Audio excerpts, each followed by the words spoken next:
රටේ ආර්ථික විද්‍යාව පිළිබඳ දැනුම තියෙන අය සිටින කල් බඩු මිල අඩු කරන්නත් පඩි වැඩි කරන්නත් බෑ. ජනාධිපති අපේක්ෂක සරත් ෆොන්සේකා මහතා ඊයේ කළ මෙම ප්‍රකාශයට ආර්ථික විද්‍යාඥයෝ දැඩි අප්‍රසාදය පළ කරති.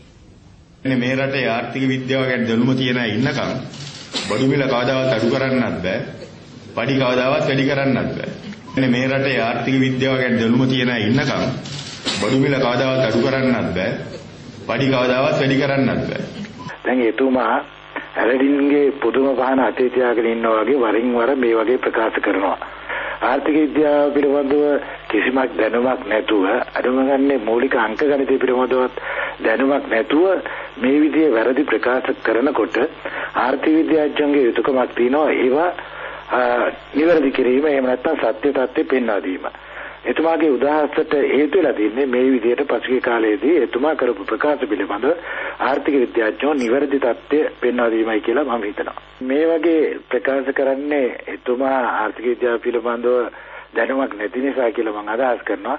ඒ නිසා ඒ වගේ වැරදි ප්‍රකාශ කරන්නේ නැතුව ආර්ථික විද්‍යාව කියන්නේ මොකක්ද ආර්ථික විද්‍යාඥයෝ කියන්නේ මොකක්ද කියන එක පිළිබඳව එතුමා නිවැරදි අවබෝධයක් ලබා ගන්නවා නම් හොඳයි කියන එකයි මගේ අදහස.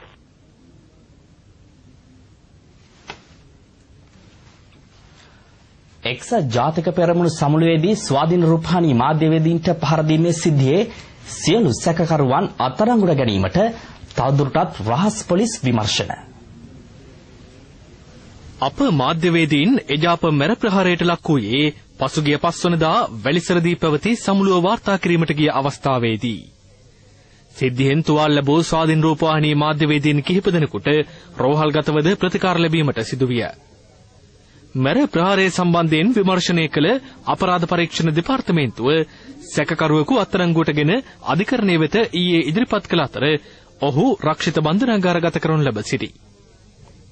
අප මාධ්‍යවේදීන් විපක්ෂයේ මෙවැනි ප්‍රහාරවලට අවස්ථා රැසකදී මුහුණ දුන්නද ජනාධිපති අපේක්ෂක සරත් ෆොන්සේකා මහතා පවසන්නේ මාධ්‍යවේදීන්ගේ අයිතිය Taman සුරකින්න බවයි. මාධ්‍ය ගැන අපි මාධ්‍යෙන් ලැබිය යුතු ගෞරවය ස්ථානයේ අනිවාර්යයෙන්ම ලබා දෙනවා. මාධ්‍යවේදීන් ගැන එලෙස ප්‍රකාශ කරන ජනාධිපතිවරණ අපේක්ෂකයාගේම මාධ්‍ය සාකච්ඡා ආවරණය කිරීම ස්වාධීන රූපවාහිනිය ඇතුළු රාජ්‍ය මාධ්‍යයන්ට තවමත් තහනම්ය. ප්‍රමාණවත් ප්‍රචාරයක් රාජ්‍ය මාධ්‍ය හරහා නොලැබෙන බවට ඔහු චෝදනා කරන්නේ මෙවැනි සීමා කිරීම මැද්දේයි. ඔහුගේ ප්‍රවෘත්ති සාකච්ඡා පැවැත්වෙන ස්ථානවලට ඇතුළු වීම පවා අප ආයතනයේට තහනම් කර තිබේ.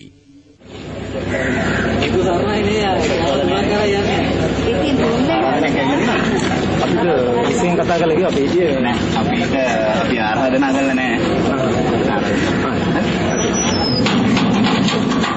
ෆොන්සේකා මහතා වෙනුවෙන් පෙනී සිටින ජනතා විමුක්ති පෙරමුණද තම ප්‍රවෘත්ති සාකච්ඡා ආවරණය ස්වාධීන රූපවාහිනියට තහනම් කර ඇති අතර එහි නායකයෝ අප වෙත අනතුරු ඇඟවීමද සිදු කළහ.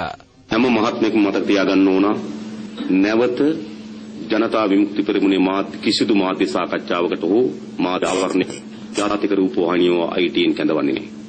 මතක තියාගන්න ITN එකට තව ටික දවසකින් තුල් වෙන්නත් බැරි වෙයි කාටවත් පිට වෙන්නත් බැරි වෙයි. එහෙම වෙනවා මේක.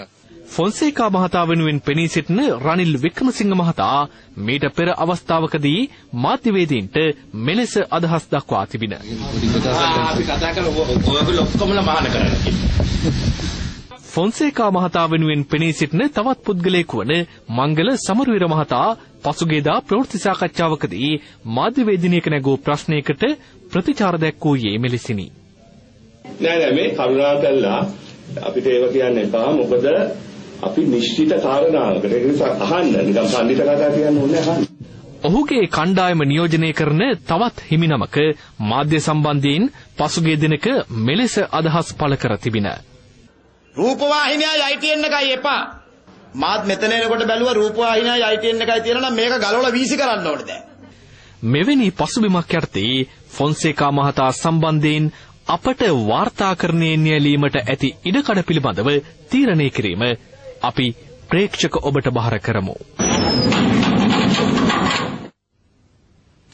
නිලධාරී නොමග යවා හම්බන්තොට මහානාග මන්දිරය වෙන් කර ගැනීමට එජාපේදර උත්සාහයක් අසාර්ථක වෙයි. මේ පිළිබඳ තොරතුරු රාත්‍රී 9:00ට.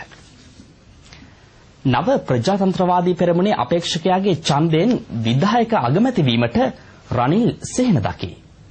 මෙවැනි දේශපාලන සටකපටකමක් තවත් ඇද්දැයි ඇමති පාටලි චම්පික ප්‍රශ්න කරයි. මේ පිළිබඳ තොරතුරුත් රාත්‍රී 9:30ට. දරු මේ අපේ රටේ තරුණ ජවය LTT ත්‍රස්තවාදය නිසා බොහෝ දුෂ්කරතාවලට මුහුණ දුන්නා. අද වුන් වත්මන් රජයේ වැඩපිළිවෙල යටතේ ඉතාමත්ම සුවසේ ඔවුනොවුන්ගේ වෘත්තීය පුහුණු කටයුතු වල නියැලෙනවා. වන්නේ මානුෂීය මෙහෙයුමේදී හමුදාවට බාර වූ සහ අත්අඩංගුවටගත් ළමා සොල්දාදුවන් පුනරුත්ථාපනය කෙරෙනුයේ වවුනියාව පෝතෝට්ටම්හි ළමා රක්ෂක පුනරුත්ථාපන කඳවුරේදී. ඔවුන්ට වෘත්තීය පුහුණු වීම ලබා දීමට මේ දී කටයුතු කරලා තිනවා. ඔවුන්ගේ ඒ හැකියාවන් අනුව ඔවුන්ගේ අවශ්‍යතාවයන් අනුව ඉදිරියේදී ඔවුන් තවදුරටත් මේ ඔවුන්ගේ වෘත්තීය මට්ටම දියුණු කිරීම සඳහා පුහුණු වීම සඳහා යැවීමට ප්‍රථම මේ ස්ථානයේදී මූලික පුහුණු වීම ලබා දීමට කටයුතු කරලා තිනවා. එහෙනම් එහෙ ඉඳලා අපි ඉඳලාවට වැඩිය මෙහෙ හොඳටම ඉන්නවා. මෙහෙ හොඳට ඉන්න පුළුවන්. අපි එහෙ ඉඳලා එනකොට බයිකින් ආවේ මෙහෙ මොනවද කරනවා කියලා දන්නේ නැහැ. එහෙ ඉඳලා අපි මෙහෙට LTT එකෙන් ඉඳලා මෙහෙට එනවා කියලා ඔක්කොම කළොත් බයිකින් ආවේ. දැන් මෙහෙට ආවට පස්සේ ඒ බය ටිකක්වත් නැහැ අපිට දැන්. LTT එක මතකටම නැහැ. දැන් අපි ඉස්කෝලේ ළමයි වගේ අපි දැන් අපේ සතුටෙන් ඉන්නවා. අපේ රටේ ඔක්කොම මේ ජාති ભેද බලන්නේ නැතුව ඔක්කොම මිනිස්සු හොඳට ඉන්න ඕනේ කියලා අපි බලාපොරොත්තු වෙනවා. අපි ස්තුති කරන්නේ මහින්ද රාජපක්ෂ මහත්මයාට ස්තුති කරනවා.